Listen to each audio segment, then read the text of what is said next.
Glória ao Salvador Jesus. Graças a Deus. A paz do Senhor, meus queridos irmãos. A Deus toda honra, toda glória, todo louvor por nos conceder esta tão feliz oportunidade, privilégio de estar na casa de Deus, para junto nós aprendermos, meditarmos, ouvirmos, cantar, rever os irmãos. Glória a Deus por isso. Vamos ler mais essa vez a palavra de Deus na leitura oficial que já foi feita. No Evangelho de Lucas, no capítulo 8, a partir do verso 22, que diz: E aconteceu que num daqueles dias entrou num barco com os seus discípulos e disse-lhe: Passamos para a outra banda do lago, e partiram. E navegando eles, adormeceu, e sobreveio uma tempestade de vento no lago, e enchiam-se d'água, estando em perigo.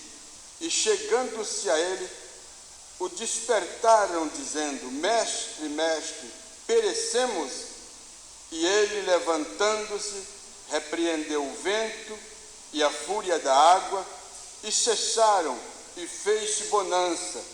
E disse-lhes: Onde está a vossa fé? E eles, temendo, maravilharam-se, dizendo uns aos outros: Quem é este, que até os ventos e a água manda e lhe obedecem? Vamos começar a nossa simples e humilde meditação por aqui, dependendo sempre da graça de Deus, do Espírito Santo, para nós observarmos vários conselhos dos muitos conselhos que a Bíblia nos dá, a palavra de Deus nos dá. E se nós atentamente ouvirmos com atenção a palavra de Deus, nós podemos ter o objetivo alcançado, sucesso no nosso trabalho, porque nós já sabemos que ninguém está isento dos problemas, das dificuldades. Aqui fala de um barco, e nesse barco está Jesus. E para entrar neste barco não é obrigado, empurrado, amarrado, forçado a entrar nesse barco. As pessoas são amigavelmente convidadas para entrar neste barco, fazer parte desse número de pessoas que vão navegar nesse barco. A gente podia chamar o barco do Evangelho, o barco da vida cristã, o barco que vai para o céu, mas existe um outro barco que Jesus não está nele, e as pessoas são forçadas a entrar naquele barco contrário. E naquele barco só tem coisas ruins. E esse não tem jeito. Ou entra no barco do Evangelho ou no outro barco. Não tem outro caminho, não tem outra saída, não tem outra opção. Mas Jesus está calmamente, humildemente dizendo: vinde a mim, siga-me, tome a sua cruz de cada dia e siga-me. É Jesus chamando, e os crentes, cada dia um crente fala para o seu vizinho, para o seu amigo: aceita Jesus. Isso quer dizer, entra no barco, ouve a palavra de Deus, atende a palavra de Deus. E as pessoas, quando ouvem, quando entendem, vêm para o barco. Outro tópico importante também é que a maré está boa. Até um dizer assim: a maré hoje está boa para peixe. A maré está boa, o barco vai indo calmamente, mas vai chegar uma hora que vem a tempestade. E quando vier a tempestade, o que fazer? Eu confesso a vocês que eu tenho muito medo de duas coisas: andar de barco e andar de moto. Não é para mim não. Eu fico com medo de ver as pessoas passar de moto lá na rua, eu já fico preocupado. Andar de barco também tive poucas oportunidades, embora morávamos no estado do Paraná, e lá tinha o rio Piquiri, tinha aquelas balsas que atravessava para lá e para cá, e já desde criança atravessamos várias vezes naquelas balsas, e eu já tinha muito medo. E quem morou no Paraná nos tempos antigos deve lembrar que naquele rio Piquiri houve tempo que a balsa escapou das cordas, dos cabos de aço, e foi a deriva rio abaixo. É só gritaria de gente dentro da balsa. Então o perigo é eminente quando falta Jesus do barco. Esse aqui é o problema mais sério do ser humano. É estar num barco onde Jesus não se encontra. E neste barco do Evangelho, Jesus está nele. Na nossa junção de hoje, nós podemos pensar que não é Jesus que está dormindo, é nós que muitas vezes dormimos o sono, o chamado sono da negligência. A negligência é não estou nem aí, não quero nem saber, tanto faz como fez, do jeito que deu, deu. E o crente que está dormindo no barco, o sono da negligência, o crente que não ora, crente que não lê a Bíblia, crente que não vem aos cultos sempre, só quando dá certo, crentes que não contribuem, crentes infiéis. Olha, existe um número importante de crentes dormindo o sono da negligência. Mas chega uma hora que a tempestade vem, daí ele acorda. E é muito ruim estar dormindo quando o mal vem. Eu trabalhei um bom tempo de noturno, de cuidar das coisas, de guarda noturno, porteiro. E a gente tinha que ficar muito atento, mas muito mesmo. Não faz nada, mas também não pode nem cochilar. E a gente tinha uma instrução dizendo o seguinte: procure lugar que primeiro você vê, para depois ser visto. Então a gente procurava um lugarzinho assim bem estratégico, que a gente olhava de lá, daqui, sempre tem um lugarzinho. E no último serviço que eu trabalhei 11 anos, e tinha uma sala, e naquela sala tinha, para lá era parede, e eu ficava ali, dava para ver da portaria quem vinha da rua, do refeitório quem vinha da cozinha, e dos corredores do hotel lá quem vinha para cá. Ali eu ficava tudo. E quando dava lá pela meia-noite ou 3 horas da manhã, eu dobrava o meu joelho para orar e ficava orando, mas de olho aberto. Qualquer movimento eu estava acordado. Mas se eu cochilar, aí vem a surpresa aparece. Então, nesse barco, meus irmãos, o crente não pode dormir. Levanta tu que dorme, diz a palavra de Deus. O outro problema é estar vigilante também, é porque em algum momento nós vamos ter que clamar: Jesus, mestre, mestre. E aí a pergunta: como estamos com o mestre? Como está a nossa comunhão com Deus? Como está a nossa comunhão com Jesus? Como está a nossa comunhão com o Espírito Santo?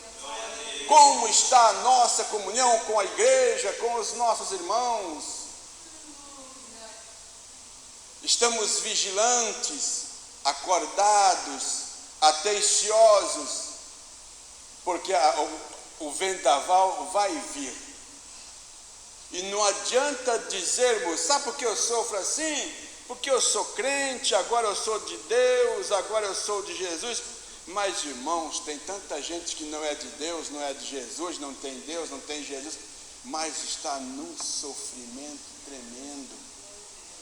É coisa terrível. Mas observe que neste barco nós temos a pessoa importante que é Jesus. Então, se nós andamos com Jesus, por Jesus, com Jesus, em Jesus, estamos confiantes, porque é só clamar por Ele, temos comunhão com Ele, cantamos louvores para Ele, como diz o apóstolo Paulo, já estou crucificado e vivo. E presta atenção que não está morto, estou crucificado e vivo. Só que a vida que agora eu vivo-a na fé do Filho de Deus. É Jesus. Então nós clamamos por Jesus. E estando com Jesus, estando de bem com Jesus, pode vir o que vier. Nós temos um comandante, um supremo comandante. Nós temos o Salvador. Olha o que está escrito em São Mateus, no capítulo 5, São Mateus, no capítulo 5, o versos 10 até o 12, diz assim a palavra de Deus: Bem-aventurados os que sofrem perseguição por causa da justiça, porque deles é o reino dos céus. Bem-aventurados sois vós quando vos injuriarem e perseguirem, e mentindo disserem todo mal contra vós por minha causa. Exultai e alegrai-vos, porque é grande o vosso galardão nos céus, porque assim perseguiram os profetas que foram antes de vós. Qual é a razão principal da bem-aventurança? É Jesus no barco, é Jesus na nossa vida, é Jesus na nossa casa, é Jesus nos nossos problemas. Nós temos Jesus, e se estamos com Jesus, pode vir o que vier. Se alguma enfermidade vier ter comigo, olha, eu não posso, mas eu sirvo a Jesus, enfermidade. Se o problema vier, olha problema, eu não posso, mas meu Deus pode. Eu clamo por Ele e Ele vem. Se chamar, Ele vem. Ele está aqui, Ele levanta e Ele diz: vento, calma-te, tempestade, cala-te, e há bonança, porque quem vai clamar por mim é Jesus. Quem vai clamar pela tua vida é Jesus. Aleluia! Oh, glória a Jesus! E aí a gente fica todo alegre, satisfeito. Oh, estou satisfeito com Cristo. Oh, que maravilha, né? Por que satisfeito com Cristo? Porque eu clamo e Ele me atende. Se eu for contar para vocês, nesses 67, quase 68 anos de vida, sempre na casa de Deus, quantas vezes eu clamei por Ele e Ele atendeu. Meu pai ensinou para mim, desde criança, ensinou para todos nós, quando a coisa apertar, meu filho, te dobre diante do altar da igreja. A igreja vai orar, o pastor vai orar, os obreiros vão orar, e o milagre vai acontecer. E sabe, sempre Ele acudiu na hora certa. Por isso que nós cantamos alegres, porque nós estamos com Jesus. Você viu como é que foi o primeiro hino que cantamos aqui? Lembra da primeira frase do hino? Bem-aventurados são os de limpo coração, que não buscam as riquezas para si, a tranquilidade e paz, desfrutam hoje a mais, poderão discriminar a ser por mim. Ou cantamos aleluia, glória ao Salvador Jesus. Por isso o Senhor está dizendo aqui, exultai e alegrai-vos. No Segunda aos Coríntios, capítulo 4. Segunda aos Coríntios, no capítulo 4, o verso 16 ao 18. Segunda aos Coríntios 4, 16 ao 18 diz: por isso não desfalecemos, mas ainda que o nosso homem exterior se corrompa, o interior contudo se renova, porque a nossa leve e momentânea tribulação produz para nós um peso eterno de glória excelente, não atentando nós nas coisas que se veem, mas as que se não veem, porque as que se veem são temporais e as que se não veem são eternas. Você viu que nós vivemos nessa vida e os tempos vai se passando e aquele homem físico, aquele poder físico, aquela beleza física, para quem tinha, né? Beleza física eu nunca tive isso, mas vai passando, vai murchando, vai desfazendo. Mas quem tem Jesus, o interior, o homem espiritual vai se renovando. Sabem, a nossa vida física, ela vai ficando velha. Começa do 0, 10, 15, 20, 30, 60, 70 anos, 80 anos, vai ficando velhinho, todo lá murchinho, e daqui a pouco, só pela graça, tem uns que Jesus tem misericórdia, vem e leva logo, outros ficam aí dando um trabalho tremendo, e é uma coisa tremenda. Mas na vida espiritual é o contrário, vai ficando novo, cada dia mais novo. A vida espiritual em Cristo Jesus nos fornece vida espiritual nova, cada dia novo, um novo homem vai se renovando. Por isso que o apóstolo está dizendo, ainda que esta carcaça se desfaz, mas nós temos uma vida, o interior, uma vida espiritual. E ele diz, mas sabe essa leve e momentânea tribulação, passa logo. Por isso que nós somos aconselhados, nunca dizer para Deus que eu tenho um grande problema. Vamos dizer o contrário, vamos dizer para o problema que nós temos um grande Deus.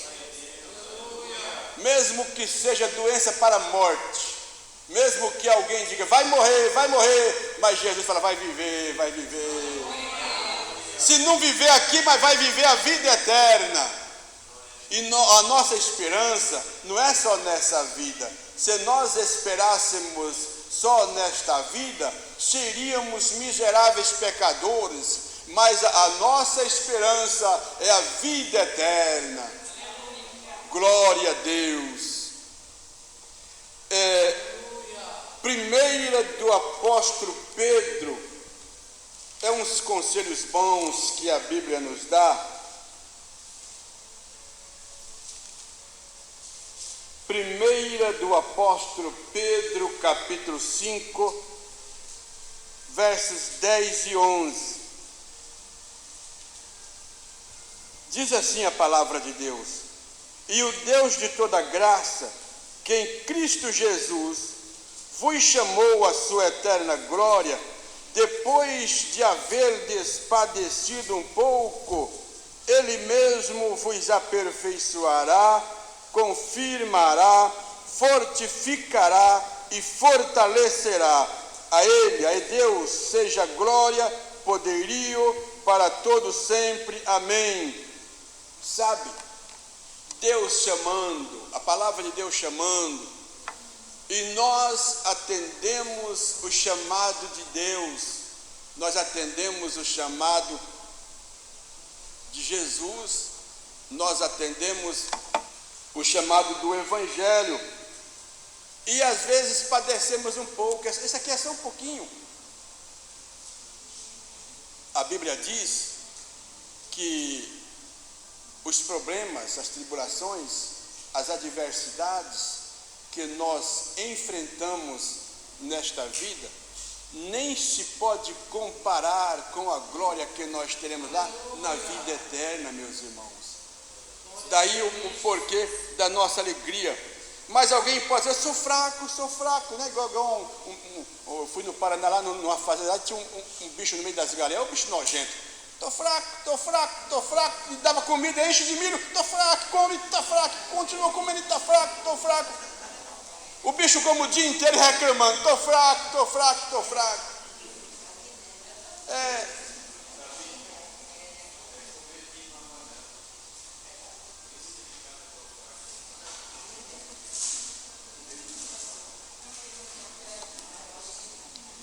E se o crente chegar na casa de Deus fraco, o Senhor fortalece. A palavra de Deus fortalece.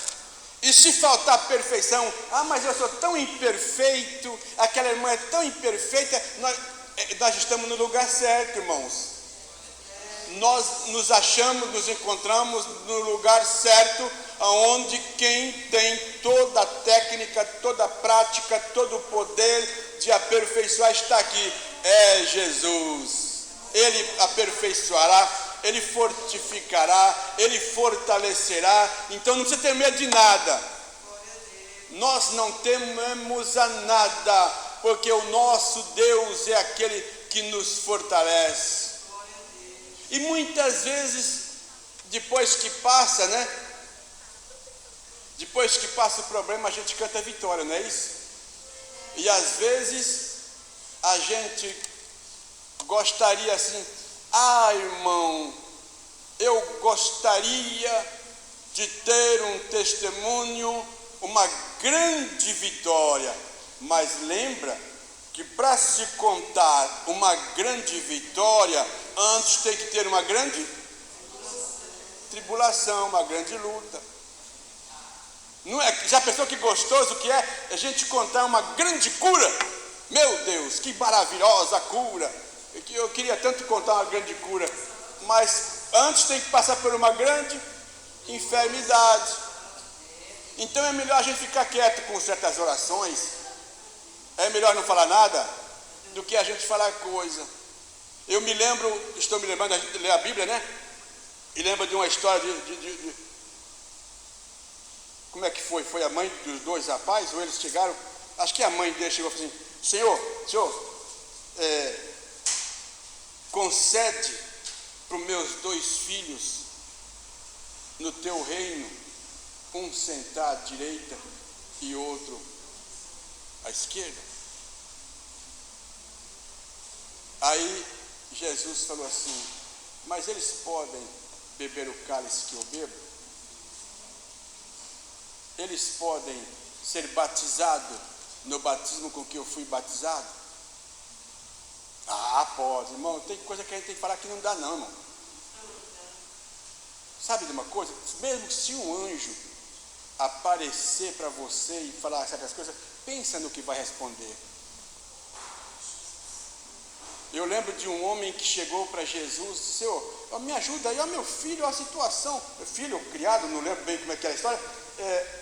Aí Jesus, você pode crer? Ele disse, posso, Senhor, mas me ajuda na minha incredulidade. Olha que humildade, me ajuda, Senhor. Me ajuda. Às vezes até alguém chega, o pastor pode chegar e falar, irmão, você pode fazer isso, pode fazer isso. Pastor, o senhor me ajuda? Aí vai dar certo, porque o pastor vai orar por ele. E vai ajudar, e vai ensinar, e dá tudo certo.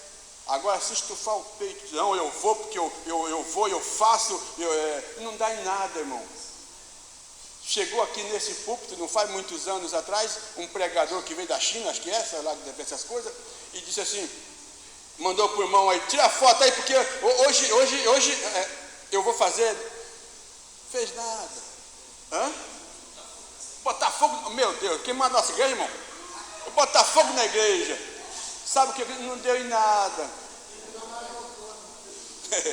Não dá em nada, irmão. Irmão, é melhor ir pelo caminho da humildade, irmão. A Bíblia diz, humilhai-vos, pois, debaixo da potente mão de Deus. Não tem o sabichão, o sabidão, o sabe tudo na obra de Deus, não. Só Deus e o Espírito Santo, Jesus é que sabe. e Ele vem e nos ajuda. Mas tem coisa que é bom a gente passar, até umas gáfias, eu já cometi algumas. Aí a idade vai chegando, as experiências, a gente vai se acalmando, vai ficando mais devagar, mas tem coisa que é bom. Vem para o Salmo 119. O Salmo 119, e eu chego lá já para dizer para você que versículo que é.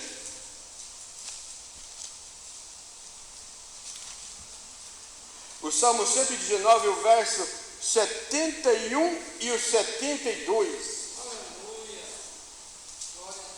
Foi-me bom ter sido afligido, para que aprendesse os teus estatutos. Melhor é para mim a lei da tua boca, do que inúmeras riquezas em ouro ou prata. Sabia que aquela tribulação que eu passei, que você passou, foi bom ter passado. Foi bom.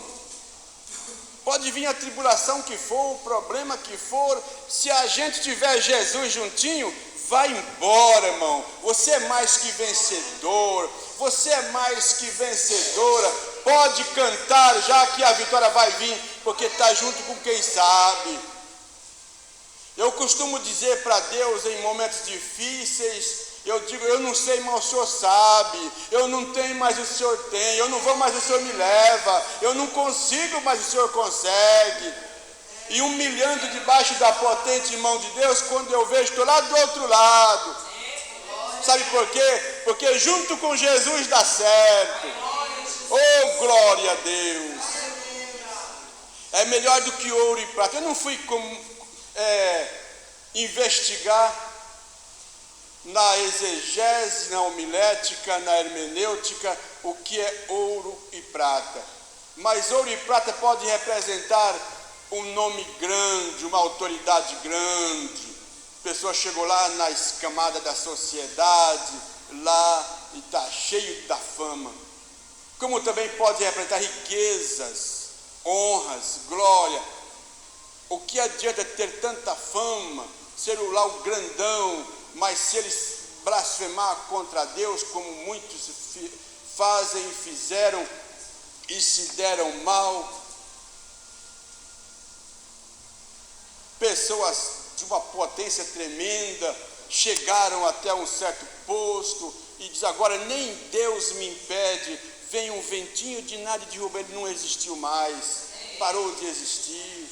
Outros tinham tanta rompança, tanto egoísmo, tanto egocentrismo, eu faço porque eu não dependo de nada, não sei o que foi acontecer, o avião dele caiu o aviãozinho dele, caiu lá dentro d'água, sumiu, desapareceu, tomou Doril, acho que sim. Sabe por quê, irmão? Sem Jesus não dá mesmo, a queda é fatal, mas se Jesus estiver no barco, vai tudo bem. Tiago, capítulo, eu acho que é capítulo 5 de Tiago também.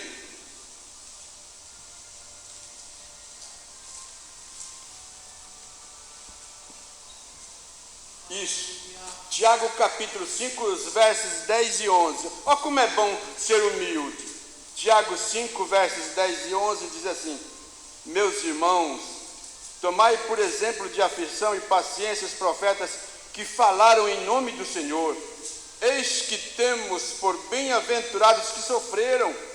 Ouviste qual foi a paciência de Jó? E viste o fim que o Senhor lhe deu? Porque o Senhor é muito misericordioso e piedoso. E é mesmo. Pensa num Deus amoroso. Deus é 100% amor. Mas tomamos cuidado. Deus também é 100% justiça.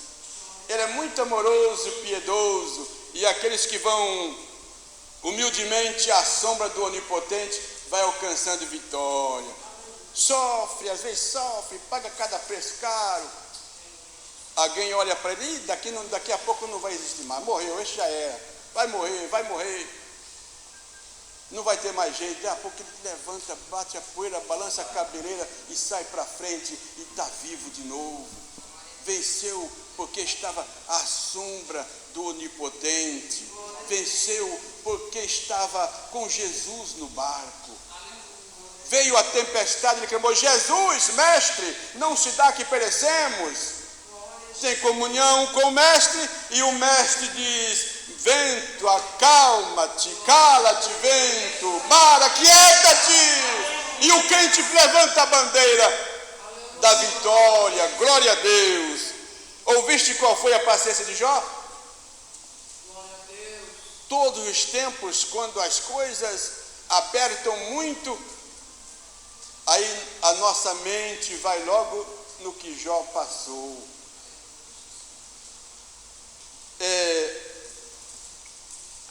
Vamos ver mais o que a Bíblia diz. No livro dos Salmos 34,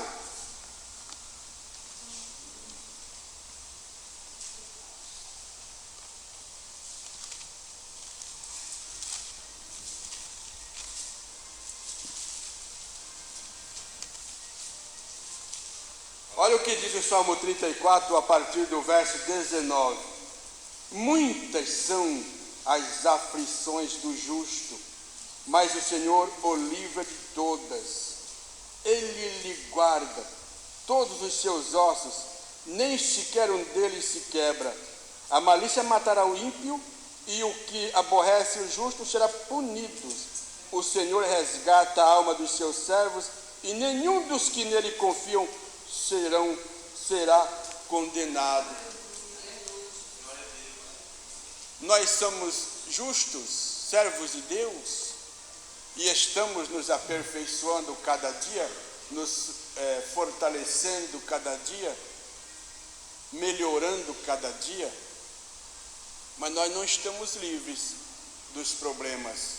O próprio Jesus deixou bem claro dizendo: no mundo tereis aflições. Mas sem Jesus também tem, pior ainda. Sem Jesus é que é pior. Quantas pessoas morrendo sem Deus, sem paz. Quando a gente vê a história da Ucrânia, quantas pessoas bem, casa boa, comércio bom, uma boa renda, uma boa vida. Olha para trás agora, só explosões, e eles têm que fugir, viver, sabe Deus onde, como viver.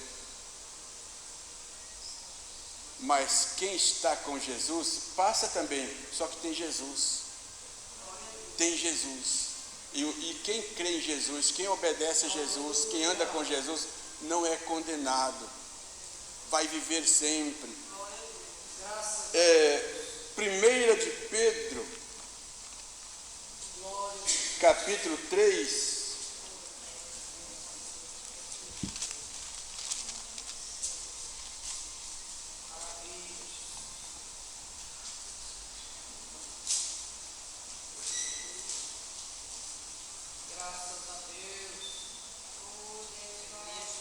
Olha o que diz a palavra de Deus no capítulo 3 de 1 Pedro 3, o verso 14. Mas também, se padecerdes por amor da justiça, sois bem-aventurados, e não tenhais medo deles, nem vos turbeis. Se passamos por problemas, se temos dificuldade, vamos em frente. Vamos olhando para Jesus, que Ele é o autor e consumador da fé, e não vamos ter medo da situação, não. Esse desemprego, essa pobreza, essa doença, essa crise, vai passar, irmão. E a igreja vai cantar o hino da vitória muito em breve. Então não vamos ter medo da situação, não. Vamos cuidar de termos comunhão com Deus, comunhão com Jesus, comunhão com o Espírito Santo, comunhão com a igreja. Vamos procurar viver bem. Aos Filipenses no capítulo 1, versos 29 e 30, diz assim a palavra de Deus: porque a vós vos foi concedido em relação a Cristo, não somente crer nele, mas também padecer por ele, tendo o mesmo combate que já em mim tendes visto, e agora ouvis estar em mim. Sabe, meus irmãos, se nós vivemos em Cristo, e se por causa de Cristo sofremos, vamos em frente, vamos. Olha o que diz a palavra de Deus, 2 aos Coríntios, capítulo 1, versos 3 ao 5, diz assim a palavra de Deus. 2 aos Coríntios capítulo 1, versos 3 ao 5 diz: Bendito seja o Deus, Pai do nosso Senhor Jesus Cristo, o Pai das misericórdias, o Deus de toda consolação, que nos consola em toda a nossa tribulação, para que também possamos consolar os que estiverem em alguma tribulação, com a consolação com que nós mesmos somos consolados de Deus, porque como as aflições de Cristo abundam em nós, assim também a nossa consolação abunda por meio de Cristo. Você viu como é que é o negócio? Até as nossas tribulações, os nossos momentos, servem de testemunho para outros. Congregou com nós aqui uma irmã, que quando eu estava naquele vale, eu tinha saído do hospital, a irmã comeu não sei o que foi por aí, fez um mal também, foi parar no hospital também. E a igreja orou por ela, e ela disse que lá no momento difícil dela, ela lembrou e disse: Deus, o Senhor que tirou o irmão Davi daquele hospital, vai tirar eu também. E ela saiu e está por aí ainda glorificando o nome de Deus. Sabe, irmãos, é desse jeito. A vida do crente é um testemunho, tanto no lado bom como no lado avesso também. As nossas tribulações, as nossas angústias também servem muito. Por isso que o salmista diz: foi-me bom ter sido afligido, porque assim eu aprendo a guardar e conhecer os estatutos de Deus. Amém? Que Deus vos abençoe e vos guarde. Senhor, abençoe a cada irmã que aqui chegou. Talvez alguém passando por alguma adversidade e problema, mas agora, Pai, pelo poder de Deus, em nome de Jesus, pelo poder da Tua palavra, abençoe a cada irmão, cada irmã, guardando, protegendo, curando, livrando dos males, guardando firme, em nome de Jesus. Amém.